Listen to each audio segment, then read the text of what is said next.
Baik anak-anak, coba kalian jelaskan apa maksud dari menderita sebagai Kristen. Kalau kalian sudah selesai menjawab, silahkan langsung dikumpul ya.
Percobaan itu datang dalam bentuk sebuah ujian yang diberikan oleh Tuhan kepada kita.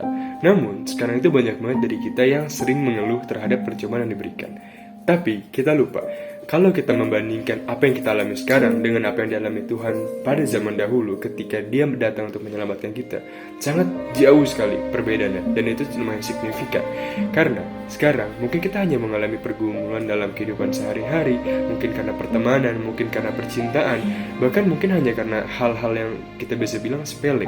Namun, jika kita melihat bagaimana Tuhan datang menyelamatkan manusia, bagaimana Tuhan harus mengalami penyiksaan yang sangat berat, membawa salib, dan semua itu merupakan hal yang sangat sekali tidak imbang.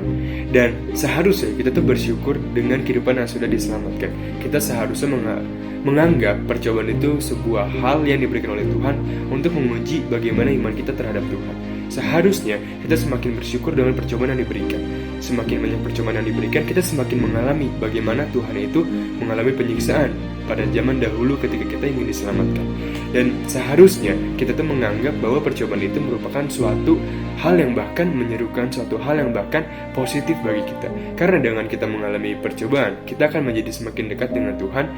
Dan ketika kita mengalami percobaan, kita bisa melihat bagaimana kuasa Tuhan pada saat itu. Saya juga ingin menambahkan bahwa seringkali kita tidak sadar bahwa penderitaan itu begitu dekat dengan kita. Dengan adanya penderitaan ini di sekitar kita, merupakan sebuah tanda bahwa dunia ini merupakan dunia yang penuh penderitaan. Tetapi kita jangan lihat penderitaan ini sebagai hukuman. Lihatlah bahwa penderitaan yang kita alami ini merupakan sesuatu yang mengambil damai dan kehidupan beriman kita. Oleh karena itu, kita tidak boleh membiarkan penderitaan ini mengambil diri kita.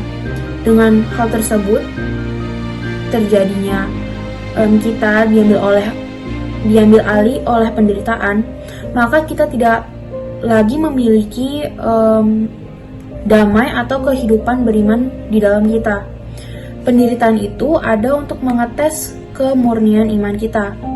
Ketika kita hidup dalam Tuhan, maka kita tidak lagi melihat penderitaan sebagai hukuman, melainkan sebagai proses untuk memurnikan kita menjadi pribadi yang berharga.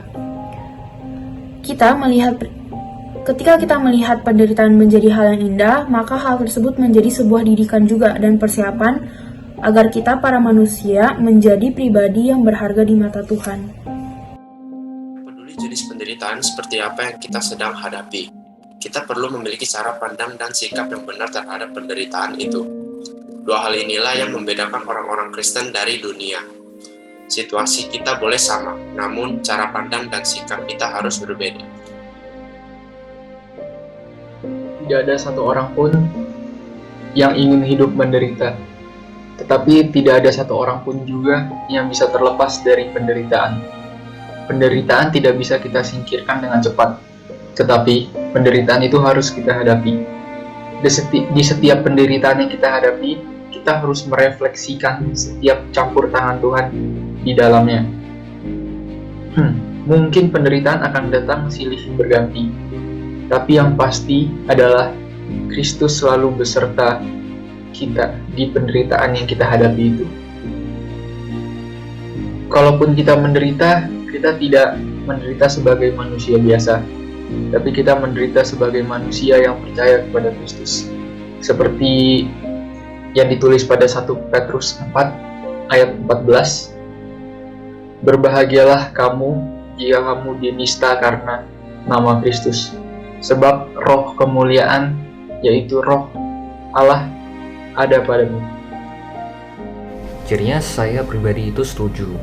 Kita bisa ambil pelajaran terakhir dari 1 Petrus pasal 3 ayat 13-22, bahwa sebagai umat Allah harus tetap berbuat baik di hadapan segala hal yang buruk bagi kita.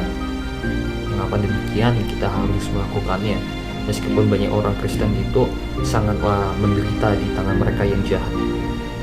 Hal ini karena kita semua itu merupakan anak Allah, dan sesungguhnya kita perlu mengasihi satu sesama lain.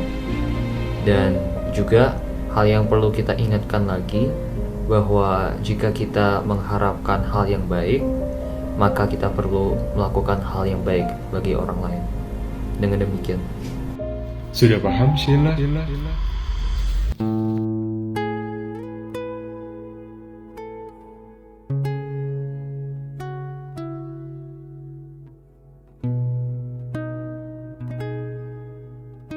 Percobaan itu datang dalam bentuk sebuah ujian yang diberikan oleh Tuhan kepada kita.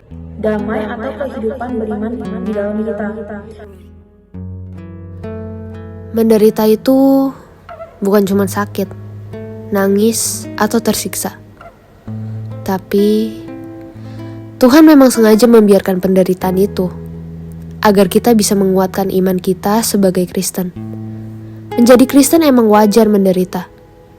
Tapi kali ini, penderitaan itu bukan hal yang negatif. Tapi kesempatan aku buat bertumbuh.